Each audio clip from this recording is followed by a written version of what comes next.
Bom, então vamos falar agora sobre uma outra infecção sexualmente transmissível, que é a tricomoníase. Bom, a tricomoníase é a infecção sexualmente transmissível não viral e curável mais comum em todo o mundo.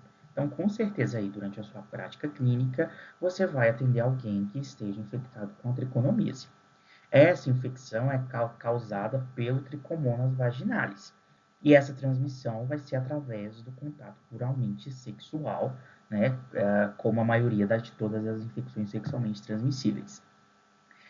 Desde que o paciente tenha o contato até a manifestação dos sintomas, a gente pode ter uma incubação que vai variar de 4 até 28 dias, e cerca de 156 milhões de casos novos a gente vai ter por ano em todo o mundo, e é muito mais comum a gente ver uma tricomoníase no homem do que uma tricomoníase na mulher, especificamente, tá?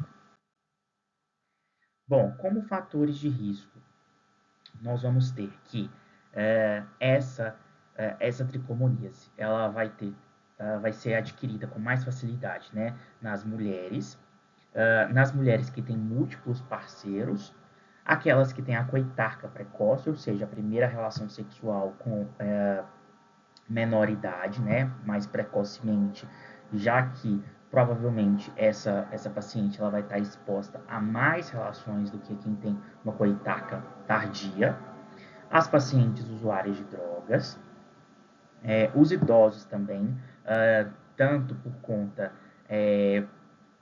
da deficiência do estrogênio, que vai ser um fator que vai contribuir com isso, né? Contra a própria defesa que está um pouco mais prejudicada. Aqueles pacientes que têm história de encarceramento, justamente porque quem está encarcerado, né, vai ser com a mesma pessoa normalmente que vai ter a relação sexual, e os pacientes que vivem com HIV e AIDS pela própria imunossupressão. Como complicações, né, essa tricomoníase, quando não tratada, não identificada de forma adequada, a gente vai ter o parto prematuro, a ruptura prematura das membranas ovulares, a amenorrex prematura. Como todas as infecções sexualmente transmissíveis, elas sempre andam juntas, eu tenho um aumento do risco para outras infecções sexualmente transmissíveis. Essa bactéria ela pode ficar ali causando doença inflamatória pélvica, causando também infertilidade, que a gente sabe que as doenças infecciosas, não só a tricomoníase, né, mas outras, podem cursar com infertilidade, faz parte do rastreio do casal que quer o casal infértil, né, faz parte da propedêutica, essa propedêutica contra as infecções sexualmente transmissíveis, e é um fator de risco para o câncer cervical. Bom, quando a gente fala dos sinais e sintomas, né, essas mulheres elas vão ter, na maioria das vezes, sintomas mínimos na maioria dos casos. O que vai ser característico, né, vai ser o odor vaginal e esse corrimento, que aqui na tricomoníase a gente fala que é um corrimento, que é amarelo esverdeado, espumoso e fétido, tá? Ele vai piorar com a menstruação, então a paciente ela vai chegar com essa queixa para você, e o paciente, tá? A paciente também pode reclamar de prurido genital com disúria mais a dispareunia. No exame físico, existe um marcador que é muito característico, que é o colo de framboesa, em framboesa, porém, apenas 5% menos de 5% das mulheres vão apresentar esse colo em framboesa. Então, isso está mais ligado à questão de prova, né, a achado característico do colo em framboesa, mas que na prática, quando a gente faz o exame especular, a gente não costuma ver esse colo em framboesa na maioria das vezes, tá? Mas a tricomoníase, ela entra aí nesses diagnósticos diferenciais dessas infecções ginecológicas.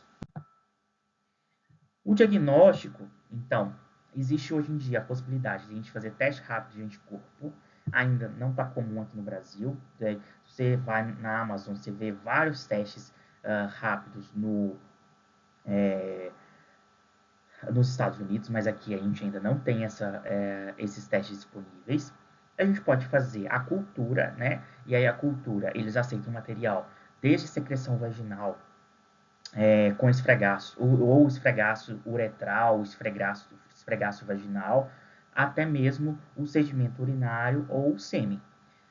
Essa cultura também, né, ela tem uma sensibilidade limitada, sendo, portanto, a amplificação do material genético através do RT-PCR um teste de escolha. Sempre que a gente tiver possibilidade de realizar o RT-PCR, ele é o método de escolha, né? Ele é o método mais sensível, mais específico, ou seja, eu estou buscando naquela amostra a sequência de material genético do Trichomonas vaginalis. Então, aquela amostra ela vai ser levada, né, a ciclos de amplificação desse material genético até que ache aquela sequência que pertence ao Trichomonas vaginalis.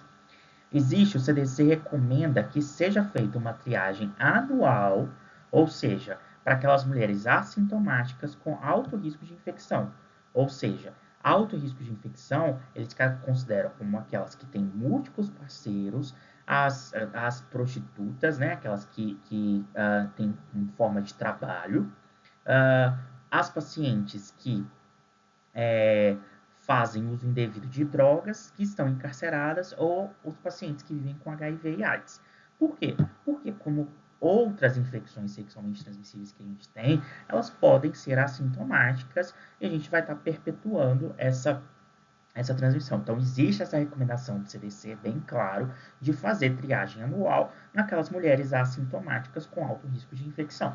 Se você está diante, por exemplo, de uma mulher que quer engravidar e que já teve múltiplos abortos, também faz parte da propedêutica do casal infértil a gente pedir a amplificação do material genético RT-PCR para o Trichomonas vaginalis, tá?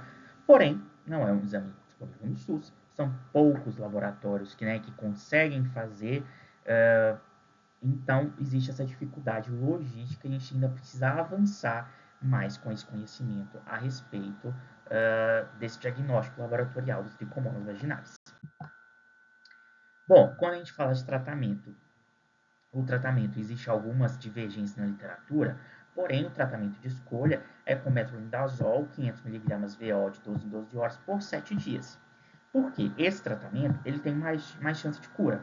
Foi feito esse estudo, né, que comparou a dose única versus 7 dias do metronidazol no tratamento da tricomonas vaginalis entre as mulheres vivendo com HIV e AIDS e viram que as pacientes que tomaram por 7 dias tinham uma chance de cura maior do que quem tomava a dose única.